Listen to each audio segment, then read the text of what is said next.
حدیث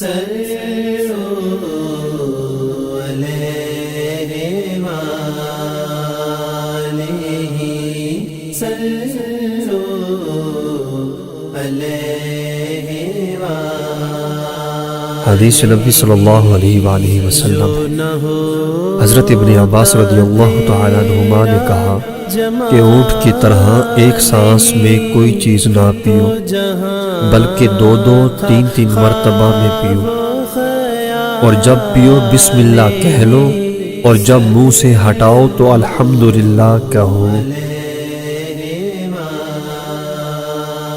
حضرت انس رضی اللہ تعالیٰ عنہ نے کہا کہ رسول کریم صلی اللہ علیہ وآلہ وسلم پینے میں 3 بار سانس لیتے تھے، اور حضرت امام مسلم کی روایت میں اتنا زیادہ ہے کہ رسول کریم فرماتے تھے کہ اس طرح پینے میں زیادہ سیرابی ہوتی ہے اور صحت کے لیے مفید اور خوشگوار بھی ہے۔